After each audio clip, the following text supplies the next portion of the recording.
Now we've got a government that arrests a student for writing an op-ed, filters a speech of visitors, and arrests a journalist for covering a protest. How does that compare to free speech practices of other countries? Who regularly use law enforcement in order to transform journalism into a crime. This is a major global censorship problem, and we're seeing it. Wouldn't this administration want to change some people that you talked about that are in the Department of Health Services? Shouldn't they change them if they were wrong about really the seminal issue that has come before this generation? I used to teach my students that freedom of speech is like an apple, and everybody wants to take just one bite out of the apple. Somebody doesn't like left-wing speech. There's a bite. Somebody doesn't like right-wing speech. Somebody doesn't like feminist speech. Somebody doesn't like sexist speech. And everybody just wants to take one bite. But if we let everybody take a bite, at the end of the day, there's no apple left. It's all gone. So if you want to defend free speech and you want a society that's defined by free speech, you've got to accept even the speech you oppose,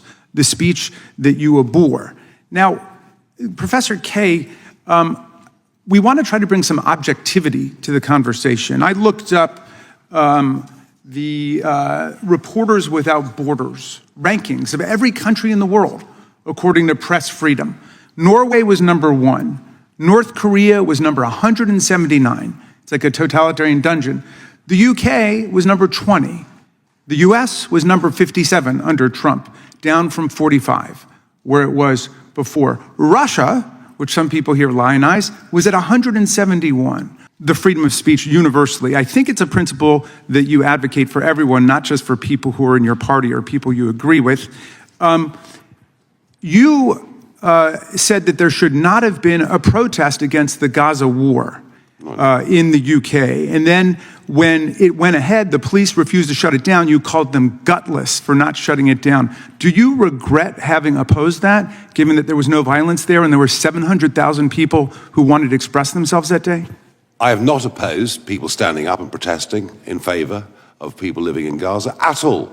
There was one particular day, and it was the Sunday nearest November the 11th, which was when we had big memorial services in London, and I think a march being allowed to go ahead on that day would have been a mistake. Any other day, fine. Oh, I see. Who gets to decide that?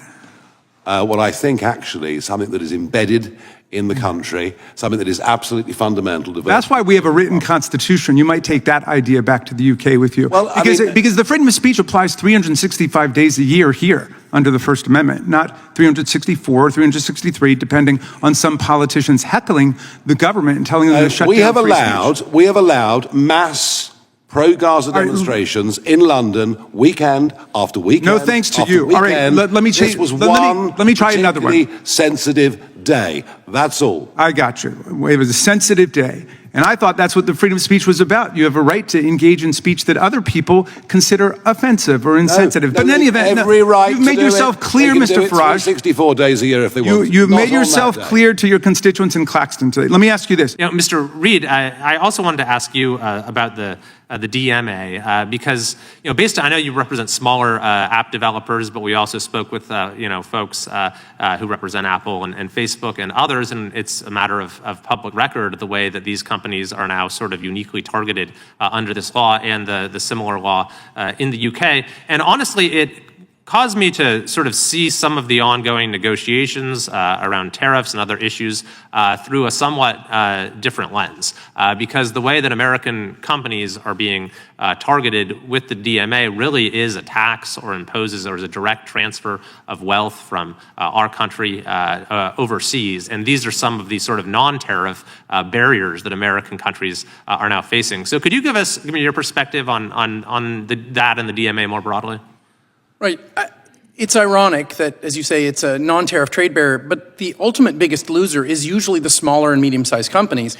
Earlier, we heard a member of this committee just talk about bills here in the United States. The irony of those who supported those bills were also billionaire companies. We joked about the fact that it was the trillionaires versus the billionaires who went to war. And the problem when that happens, if any of you run a small business, is the small guy gets crushed.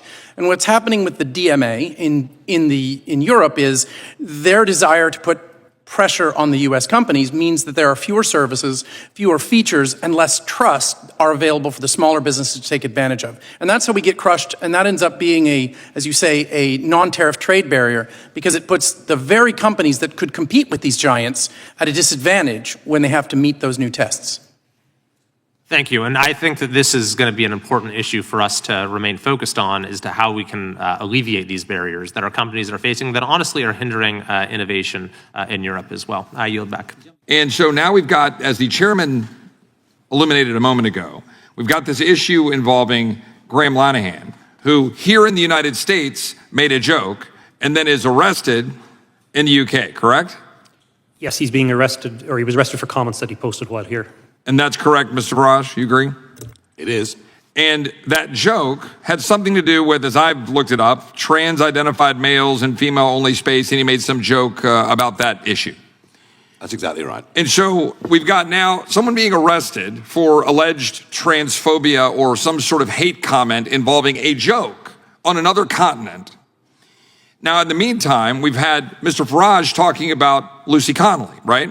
And her fate, which I understand she got sentenced something like 31 or 32 months for having put out a social media post. Now, that social media post has been alleged to have tied to some incitement. She deleted the post, but the post was in response to violence, right?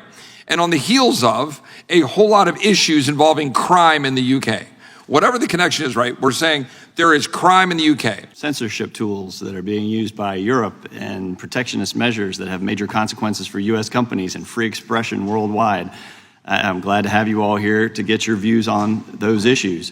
Mr. Farage, you've called the Online Safety Act a borderline dystopian censorship regime. And many agree, including myself, that the law badly overreaches. One of the most serious criticisms is that it empowers Ofcom to undermine encryption and open the door to not just government surveillance of posts online and public statements, but private messages, raising alarms not just in the UK, but beyond UK borders. Vice President J.D. Vance has warned this could threaten Americans' privacy as well. Do you recognize that this is not just a domestic issue for the UK, but a global one? And if you become Prime Minister, what assurances would you give allies that the UK will not undermine end-to-end privacy standards? You have my absolute word that a reform government will repeal the Online Safety Act and will go right back, actually, to legislation back to 2010, under which these whole concepts of hate speech have begun to be interpreted in UK law, and we will do that. Do we want to protect kids? This is the big question. Yes, we do.